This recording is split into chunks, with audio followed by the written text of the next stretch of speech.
శక్తే పౌత్రమకల్మషం పరాశరాత్మజం వందే సుగతాదంతకోనిధిం.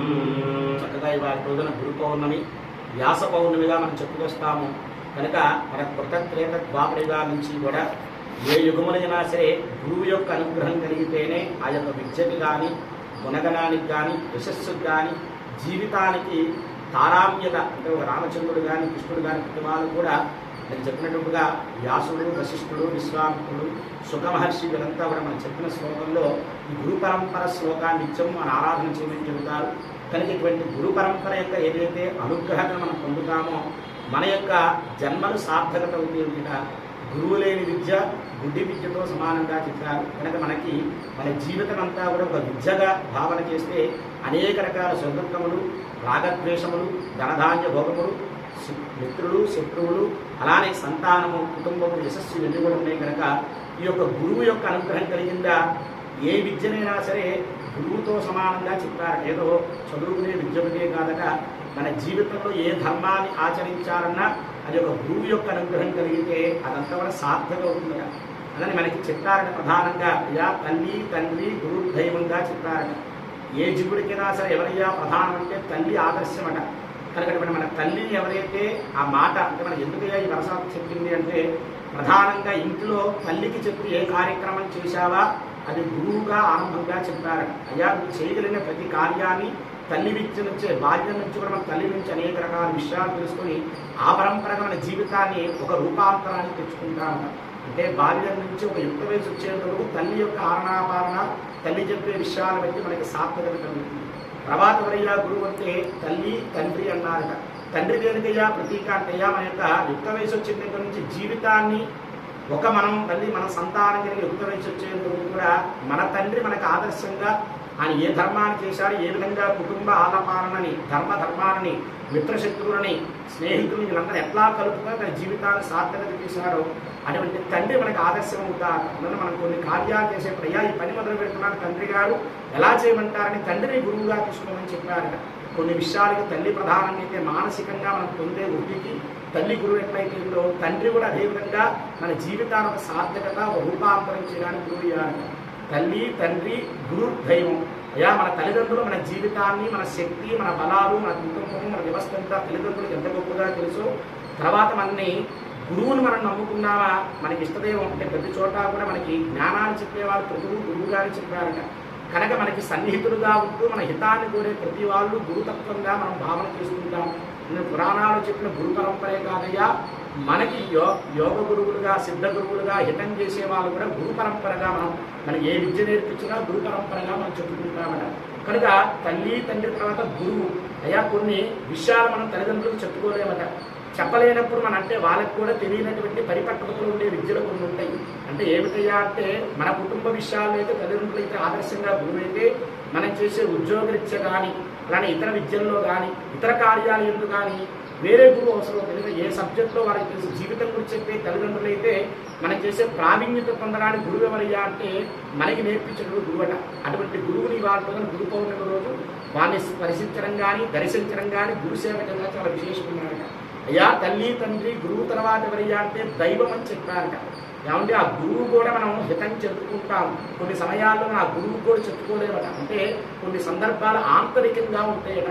ఆ దుఃఖానుభూకుంటే ఎవరయ్యా అంటే పరమేశ్వరుడు. అదే మనకి దత్తాత్రేయుడిగా, సాయినాథుడిగా, పరమేశ్వరుడిగా, దక్షిణామూర్తిగా ఇలా గురు పరంపరలో అయ్యా దైవం తల్లి, తండ్రి, గురు, దైవం దైవంగా చెప్పుకొచ్చాడు. అయ్యా నీ మనస్సులో ఏ దుఃఖం కలిగినా, ఏ అవాంతరం కలిగినా కానీ ఒకసారి ఆ దేవాలయంకి వెళ్ళావా, గురుపీఠానికి వెళ్ళావా, ఆ యొక్క దైవాన్ని దర్శనం చేసుకుని యొక్క దుఃఖాన్ని చెప్పుకున్నావా, అక్కడ ఉండేటువంటి పరమాత్మ నీకు గురువై నీకు కలిగే ఆ దుఃఖానాన్ని, అజ్ఞానాన్ని స్వామి పని చేయొచ్చా చేయకూడదా, ఇది చేయడం ధర్మమా అధర్మమా ఏది తెలుసుకోవాలన్నా దైవాన్ని ధ్యానంగా కూర్చున్న దైవ చింతనలో ఉన్నా కానీ చక్కగా స్వామి అటువంటి అనుగ్రహాన్ని ఇచ్చి గురువుగా మనకి యోగాన్ని ఇస్తున్నారు. కనుక ఇలా ఋషి పరంపరగా ఒక విధానంగా ఉంటే మనిషి ధర్మంలో మనం చేయవలసినటువంటి వాటిగా తల్లి, తండ్రి, గురు, దైవాన్ని మనకి ప్రధానంగా చెప్పారు. ఆ విధంగా మన యొక్క హనుమత్ దత్త సాయి ధ్యాన మందిరంలో 22వ సంవత్సరంగా అటువంటి దైవారాధన, మాతాపితృ ఆరాధన, గురువు ఆరాధన, సాయినాథుడి యొక్క ఆరాధనగా కూడా మనం చక్కగా ఆచరించుకుంటున్నాం.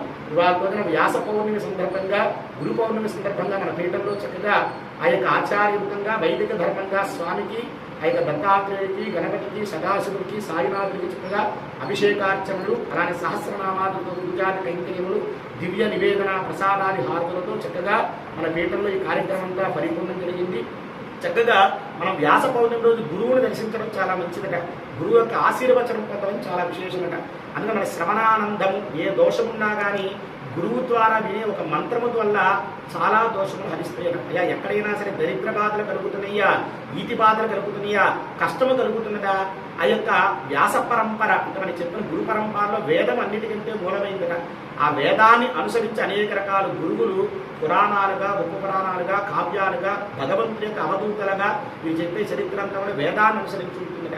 అందుకే వేద పఠనం చేశారా అంటే మనకి పరమడి దినాల్లో ఒక వేద బ్రాహ్మణుడి యొక్క అర్చన చేసిన, వేద బ్రాహ్మణుడికి ఆశీర్వచనం పొందిన అనేక రకాల సంపదలు పొందిన అటువంటి వేదధ్వని మన యొక్క పీఠంలో బ్రాహ్మణముఖంగా, ఆచార్యాధిముఖముగా చక్కగా వేద పఠన ఆశీర్వచనం ఈ యొక్క హనుమద్దత్త సాయి ధ్యాన మందిరంలో ఉన్నటువంటి భక్త పరంపరలు, అలానే ఈ యొక్క పీఠానికి సహకరిస్తున్నటువంటి భక్తులు, వరేణ్యులు, అలానే పాలక మండలిగా స్వామి సేవకు సహకరిస్తున్నటువంటి భక్తుల కుటుంబం అంతా కూడా సుఖ సంతోషాలతో ఆయురారోగ్యాలు పొందుతూ వారి వారి తల్లిదండ్రుల యొక్క అనుగ్రహము, గురు పరంపర యొక్క అనుగ్రహము, మన ఆదిదైవంగా ఉన్నటువంటి దత్తాత్రేయుడు, హరిహరాజ సదాశివుడు, అలానే సాయినాథుల యొక్క పరిపూర్ణమైన అనుగ్రహం కూడా వీళ్ళందరికీ కలగాలని ఆచార్య సంకల్పంగా చక్కగా వేదస్వస్తి యొక్క ఆశీర్వచనాలు పొందారట. అలానే వేదములు మనకి అన్ని దిక్కులను కూడా శుభం చేస్తూ ఉంటుందట. అయ్యా ఎక్కడ వేదమంత్రం వింటారో ఆ 4 దిక్కులు కూడా పరిపూర్ణంగా సుభిక్షమవుతూ ఉంటాయట. అటువంటి వేదస్వస్తిని చక్కగా ఆచార్యముఖంగా, చతుర్వేదములు కూడా చక్కగా ఆచార్యముఖంగా పారాయణ చేసి ఎవరైతే ఈ స్వామి కార్యానికి సహకరిస్తూ ధర్మబద్ధంగా, ధార్మికబద్ధంగా, సేవాబద్ధంగా ఉన్న కుటుంబాలని కూడా సస్యశ్యామలై పాడి పంటలతో, సత్సంతాన సౌభాగ్యాలతో, అనురాగ అన్యోన్య దాంపత్యాలతో సుఖ సంతోషాలు అనుభవించాలని చక్కగా వేదమంత్రాన్ని చెబుతూ చతుర్వేదాల స్వస్తిగా చెబుతున్నారు. చక్కగా ఓం శ్రీ గురుభ్యో నమః. హరి ఓం నమో ప్రాచ్యై దిశే ఇంద్రో దేవతా, ఇంద్రాదీష్టాన దేవతా ప్రసాదం అస్మిన్ పాలకమధ్యానాం, అస్మిన్ భక్తజనానాం సంపూర్ణ కుటుంబే అఖండ ఇంద్రదిగ్భాగే ఇంద్రదేవతా పరిపూర్ణ కటాక్షయోగ్యతా సిద్ధ్యర్థం ते दक्षिण दिग्भागे धर्मराजो देवता धर्मराज प्रसादं यजमानस्य कुटुंबे पालकमंड्यानां कुटुंबे समस्त धर्म धार्मिक कार्योन्मुख संकल्प बल सिद्ध्यद्वारा धर्मराज देवता परिपूर्ण कटाक्षयोग्यता सिद्ध्यर्थं ते प्रचीच्यै दिशे वरुणो देवता वरुण प्रसादं यजमानस्य पालकमंड्यानां भक्तजनानान्वय संपूर्णान्वय वरुण देवता प्रसाद पुत्र मित्र कलत्र दासी दासतनान्वय वंशानाम् अभिवृद्धिद्वारा वरुण देवता प्रसादमन्तानुगृह्णन्तु हे उदीच्यै दिशे अस्मिन् ग्रामे अस्मिन् प्रान्ते प्रजानां पालकमंड्यानां सेवा भक्तजनानाम् उत्तरदिग्भागे कुबेर अधीष्ठान देवता कुबेर प्रसादं यजमानस्य कुटुंबे धन धान्य भोग भाग्य अष्टैश्वर्यादियोग्यता वहन्तु हे सर्वदिग्भागे ब्राह्मणे अधीष्ठान देवता ब्राह्मण प्रसादं यजमानस्य संपूर्ण आयुर्बल यशोबल तेजोबलाद्वारा अखंड कीर्ति ऐश्वर्य धनधान्य योग्यता महंतानुगृह्णन्तु చక్కగా నాలుగు దిక్కులు కూడా నలుగురు దేవతలు ఉంటారట. ఆయా దేవతానుగ్రహం కలిగిందా పృథివంతా కూడా యశస్సు అయి ఉంటుందట. అన్ని దిక్కులు ఎందు కూడా వేద బ్రాహ్మణుడు అంటే వేదముగా ఉన్నటువంటి బ్రాహ్మణుడు వేదమంత్రాన్ని చదివితే చాలక సకల శుభములు మనకు కలుగుతాయట. అటువంటి స్వస్తి కలుగుగాక అని చక్కగా నాలుగు దిక్కుల నుంచి కూడా మీకు ఆయురారోగ్యాల కలగాలని ఆ యొక్క దేవతానుగ్రహ మంత్రాన్ని అనేది చెప్పారు. నాలుగు దిక్కులు ఎందు కూడా నాలుగు వేదములని చక్కగా పఠన మంత్రంగా చెబుతుంటారట. అస్మిన్ భగవతే సాయినాథ్యాన మందిరే సంపూర్ణ గురు పౌర్ణిమ మహోత్సవాది సకల శాంతి మంగళ పూజావసానే వేదస్వస్తి మంత్రపఠనం చంకరిష్యే. ప్రాగ్దిగ్భాగే ఇంద్రదేవతానుగ్రహగణాత్సిద్ధే ప్రాగ్దిగ్భాగే ఋగ్వేదస్యేవ మమ ధారయా. ఓం అగ్నివీరే పురోహితం యజ్ఞస్య దేవముద్విజం హోతారం రత్నధాతామం స్వస్తి. చక్కగా కూడా ఈ యొక్క తూర్పు వైపుగా ఋగ్వేదాన్ని మనకు ఆదర్శంగా చెప్పారట. అలానే దక్షిణ దిక్కుగా మనకి యజుర్వేద ధర్మంగా యజ్ఞయాగాది ఋతువులన్నీ కూడా ధర్మకార్యములు జరిగే విధంగా అటువంటి యజుర్వేద మంత్రాన్ని కూడా చక్కగా స్వస్తి వచనం జరగమని ఆచార్యునికి మమ సాయి దత్త మందిరే యజుర్వేద సేవం వధారయా.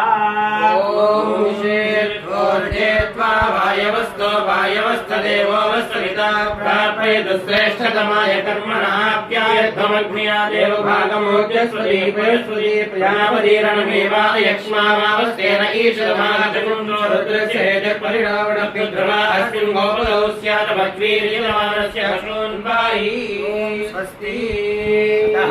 పశ్చిమ దిగ్భాగే సామవేద మమ ధారయా.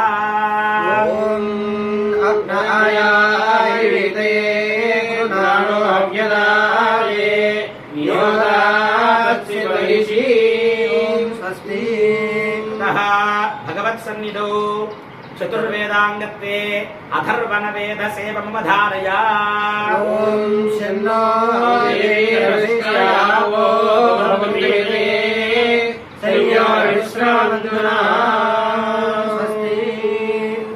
ఈ యొక్క వేదస్వస్తి వల్లట అనేక రకాల వేదం నుంచే పురాణములని పురాణాన్ని ఉపపురాణాన్ని చూడడానికి ఉపనిషత్తుల్ని ఉపనిషత్తుల నుంచి కూడా జీవిత గాథలన్నీ కూడా ఆ పరంపరగా కలిగినట అటువంటి వృద్ధి ఈ యొక్క పాలక మండలి అలానే సాయినాథ్ యొక్క దత్త మందిరంలో ఉన్నటువంటి సేవాభక్తులు స్వామిని సేవించుకునే భక్తులందరూ కూడా సుఖ సంతోషాత్మక వేదాశీర్వచనం కలిగి ఆయురారోగ్యాలు కలగవలసిందిగా ఆ యొక్క సాయినాథ్ యొక్క దివ్యానుగ్రహం కలగమని పరమేశ్వరుని వెళుతున్నాం.